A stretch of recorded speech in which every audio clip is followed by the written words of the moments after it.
Now, the question is, how credible will these elections be?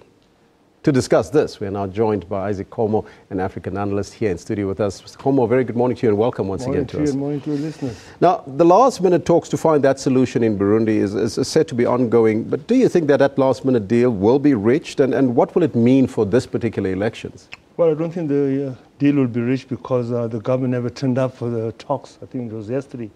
Yeah, so they just boycotted the talks, and the mediator, the Ugandan mediator, was there with the opposition, and they call it off. So basically, the government is going ahead with its elections, which will be tomorrow, presidential elections, and I don't think that the issue of the talks is really very important now.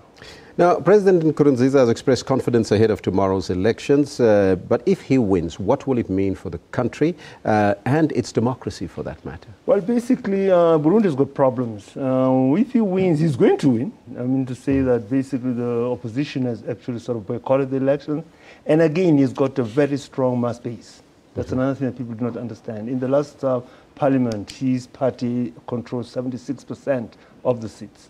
Yeah, and even now with the parliamentary elections, the opposition boycotted, but they control something about 70%. The question about winning is going to win, but basically people are talking about the legality of his presidency. Yeah, there's a contentious issues about the second and third term.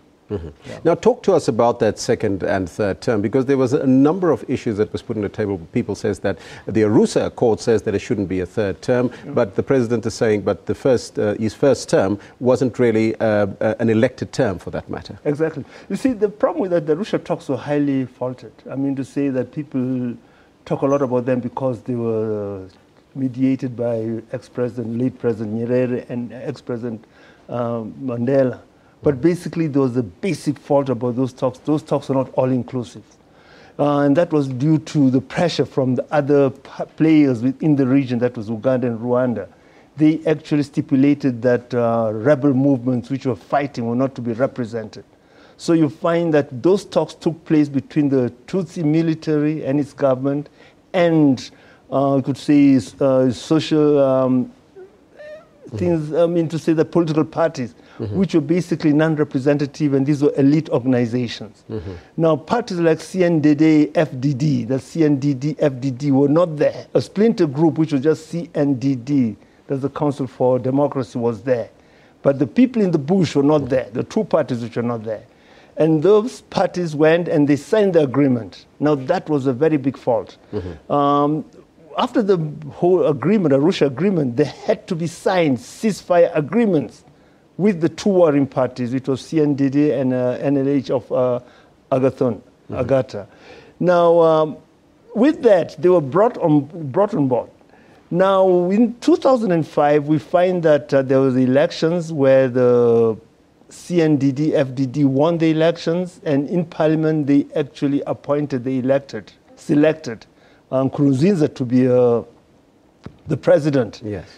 With that, the constitution was put together, which actually came up again with the issues of Arusha, and it stipulated that presidency was going to be for 2 terms. Now, the Nkurunziza party says that the new constitution could not be implemented retrospectively, because that was actually put in place when he was there for the first time.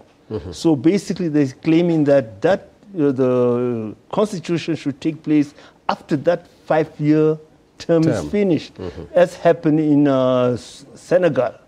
Yeah, in Senegal, we find that Wade, he changed the constitution to 2 terms. He finishes 2 terms, but then when it came to the 3rd term, he went and stood for the elections, and the opposition protested. They took the matter to court in Senegal. He won the case, saying the ruling saying that you cannot implement a law retrospectively. Yes. And that's what Nkurunziza is claiming. Yeah. Now, the African Union and the United Nations have distanced themselves from the elections in Burundi. Do you think that they could have done, or what could they have done to make sure that the elections take place in a very conducive environment, so to speak?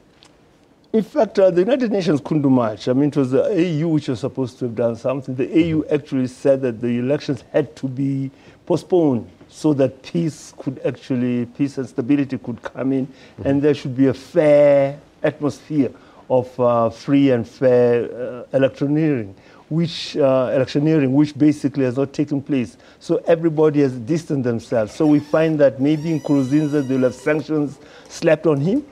Yeah, that's a thing which is in the pipeline, or any other thing like that. Now, this is one of the strongest actions, by the way, by the African Union in terms of the action taken against Burundi from distancing themselves. What message do you think they are trying to send to other African countries?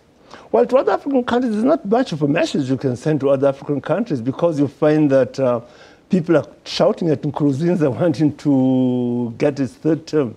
But you find that next door, Rwanda, Kagame is actually passed a bill, in fact, an act in parliament, that will allow him to still for a third, fourth, and fifth term. Museveni has done the same. Although in Uganda there's opposition to, people are calling for the two-term, and those who are calling for the two-term have been arraigned and have been arrested. Yes. And they've got charges against them. So you find that basically the AU, and not only that, even the Western world, there's a double standard. In terms of certain countries like Congo, DRC, Burundi, they're very vocal on this 2-3-term affair. But in places like Uganda and Rwanda, people are very quiet. Yeah. But talking about Yoweri Museveni, there's some questions about his authority as the mediator in the Burundi crisis, because he's been in power since 1986, as far as I can recall. He's been in power ever since, yeah. Is he the right person to lead the negotiations? In fact, that's the thing about the opposition in Burundi, say that they did not want him there because he's a person who actually sort of put aside the two-term. But again, the Nkurunziza, they don't see him as a neutral mediator, because basically he's aligned to the opposition within Burundi. And he was actually instrumental in the first place with the Arusha talks of actually getting the warring parties out of the Arusha conference, which is a very big fault of that whole thing. Yeah, it lacks that credibility. But Museveni was responsible for that. And I remember very well when the peace deal was signed in Arusha, it was televised. And with that, Museveni actually gave a warning to the fighting parties that they've got to accede to that agreement, or they'll face the military might of the region. And just briefly now, Izak, if we have to clinch this all, today, the elections is tomorrow, is it? It's on Tuesday tomorrow. So it's going to take place? The elections are going to take place. Nkurunziza is going to go ahead with his election. His people, the rural people, are going to elect him. And the whole thing, saga, will unfold there. Izak, as usual, thank you so much for joining us here. Thank you for having me. That was Mr. Izak Khomoon, an African analyst, chatting to us about the issues in Burundi. And remember, we will be crossing to our contributing editor, Vuyo Voko, a little bit later in the program to give us an update what is happening currently in Burundi.